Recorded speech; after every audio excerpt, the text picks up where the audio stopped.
A man has a choice. I chose the impossible.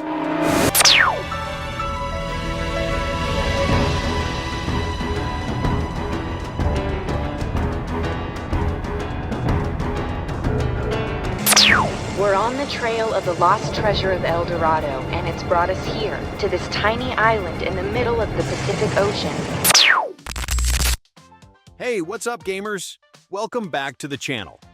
Today we're throwing it back to 2007, a year that absolutely shaped modern gaming as we know it. This was a wild time. The Xbox 360 and PS3 were battling it out, the Nintendo Wii was shaking things up with motion controls, and some of the most iconic titles ever dropped. We saw the rise of digital downloads with stuff like Xbox Live Arcade, and handheld gaming was popping off with the DS and PSP. Oh, and fun fact, 2007 gave us the first iPhone, which would eventually change mobile gaming forever. But enough about the big picture. Let's dive into the games that made 2007 a legend. Grab your controllers and let's get started. First up, BioShock. This game hit in August 2007, and oh man, it was a masterpiece. You play as Jack, a guy who crash lands into the ocean and stumbles into Rapture, an underwater city gone totally off the rails. It's this creepy Art Deco dystopia filled with plasmid-powered psychos and those terrifying big daddies. The story? Mind-blowing. That "would you kindly" twist still gives me chills. BioShock wasn't just a shooter. It was an experience that mixed deep storytelling with choice-driven gameplay. Its impact? Huge. It proved single-player narratives could rival multiplayer hype and set a gold standard for immersive world-building. Rapture's still iconic today.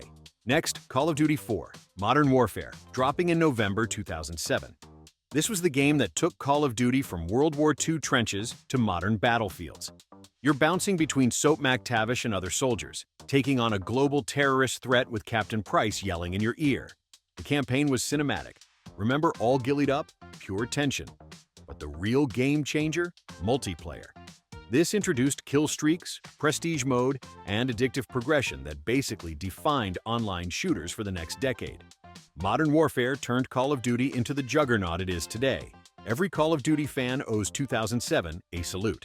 Switching gears, let's talk Super Mario Galaxy on the Wii, released November 2007. Mario's hopping across planets in space, chasing Bowser to save Peach. Classic setup, but with a twist.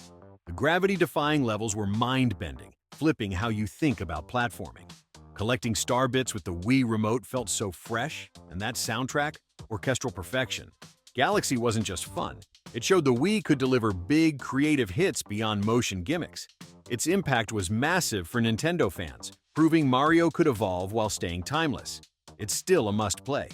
Then we've got Assassin's Creed, November 2007. You're Altair, a hooded assassin in the Holy Land during the Third Crusade, parkouring across rooftops and stabbing Templars. The open-world stealth was groundbreaking. Climbing towers to sync viewpoints became a franchise staple. The story, weaving history with sci-fi, had us hooked on the Animus and that whole Desmond subplot.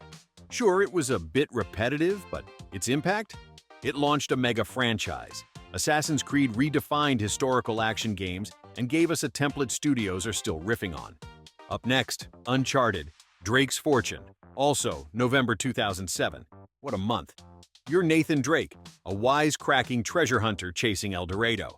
Think Indiana Jones with gunfights and jaw-dropping set pieces.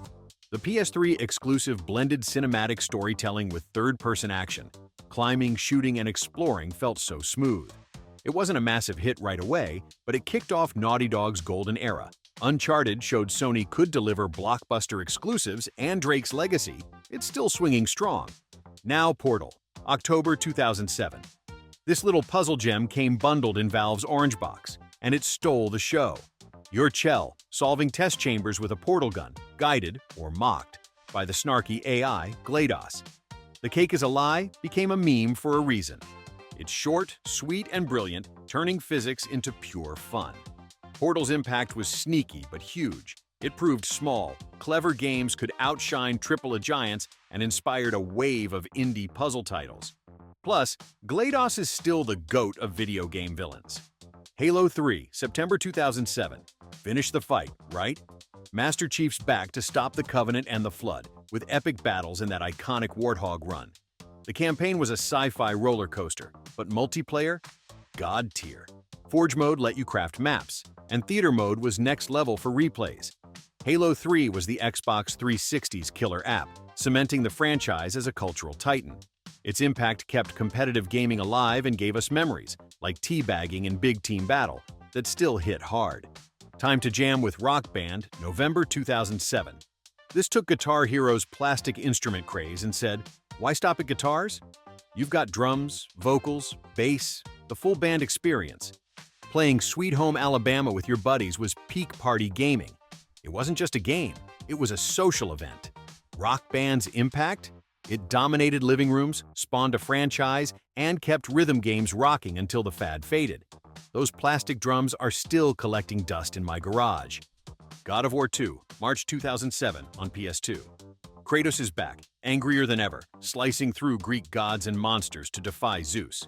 The hack-and-slash combat was buttery smooth, with brutal combos and epic boss fights, like that Colossus of Rhodes battle. Puzzles and platforming kept it varied, and the story amped up the tragedy. God of War 2 was a PS2 swan song, showing the console still had juice. Its impact? It cemented Kratos as a gaming icon and set up the franchise's PS3 era.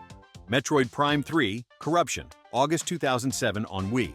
Samus Aran's hunting space pirates corrupted by Phazon, with the Galactic Federation in the mix. The Wii remote made aiming tight, pointing to scan or shoot felt natural.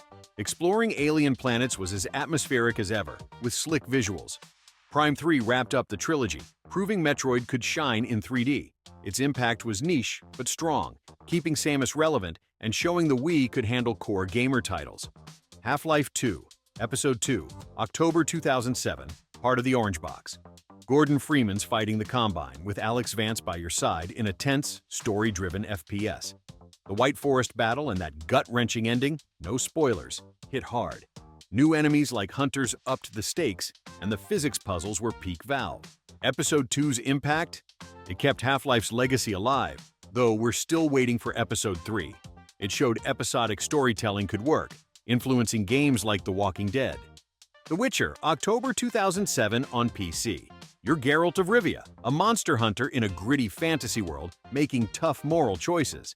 Based on Andrzej Sapkowski's books, it's an RPG with deep lore, branching quests, and swordplay. The visuals were rough, but the story and characters shone.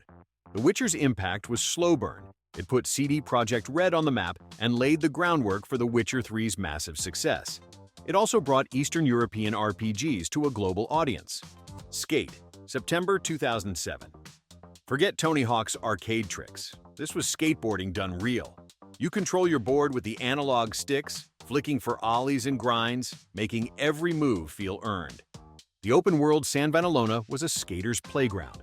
Online modes let you show off clips. Skate's impact? It redefined sports games with its realistic controls, spawning a cult franchise. It challenged Tony Hawk's dominance and influenced sim-style games like Session. Crisis, November 2007 on PC. You're Nomad, a nano-suit-wearing soldier fighting aliens and North Koreans on a lush island. The suit's powers, cloak, strength, speed, let you tackle fights your way. But the real star? Graphics. Crisis was a PC melter, with visuals so good it became a benchmark for years. Its impact? It pushed tech boundaries, though its high demands limited its reach. It showed open-world FPS could be gorgeous and freeform, influencing Far Cry. Spider-Man 3, May 2007, tied to the movie. You swing through New York as Spider-Man, fighting thugs, Sandman, and Venom. The web-slinging was a blast. Zipping between skyscrapers felt free. Side missions and open-world exploration kept it fun, though the story leaned heavily on the film. It wasn't perfect. Bugs and clunky combat hurt it. Spider-Man 3's impact was modest. It sold well, but didn't innovate like Spider-Man 2. Still, it kept Spidey's gaming legacy swinging. Crackdown, February 2007 on Xbox 360. You're an agent, a superpowered cop taking down gangs in Pacific City. It's an open-world sandbox, leap buildings, hurl cars, and shoot everything. Collecting agility orbs was weirdly addictive. Co-op mode was a riot. Crackdown's impact? It was an early 360 hit, bundled with Halo 3 beta access, boosting sales. It showed open-world chaos could be pure fun, influencing games like Saints Row and even GTA. Lost Planet Extreme Condition, January 2007 on Xbox 360. You're Wayne, a mech pilot on a frozen planet, battling alien acrid and pirates. The thermal energy system, grabbing heat to survive, was unique. Giant mech fights and snowy vistas looked awesome. Multiplayer was solid, with grappling hooks adding flair. Lost Planet's impact? It was a strong early 360 exclusive, showing Capcom could do sci-fi shooters. It spawned sequels but faded over time, though its ideas linger in games like Anthem. Finally, Mass Effect, November 2007. You're Commander Shepard, exploring the galaxy, building a crew, and stopping the Reapers. This RPG mixed third-person shooting with deep dialogue choices. Your decisions shaped the story across a trilogy. The Citadel felt alive, and characters like Garrus? Instant faves. Mass Effect's impact was seismic. It redefined sci-fi RPGs, blending narrative depth with action. BioWare created a universe fans still obsess over, and that ending debate? It started here. And that's 2007, a year stacked with bangers that shaped gaming forever. BioShock's atmosphere, Modern Warfare's multiplayer, Galaxy's charm, it was a golden age. What's your favorite from this list? Drop it in the comments, smash that like button if you enjoyed this throwback, and subscribe for more gaming goodness. Until next time, keep playing and I'll catch you in the next one.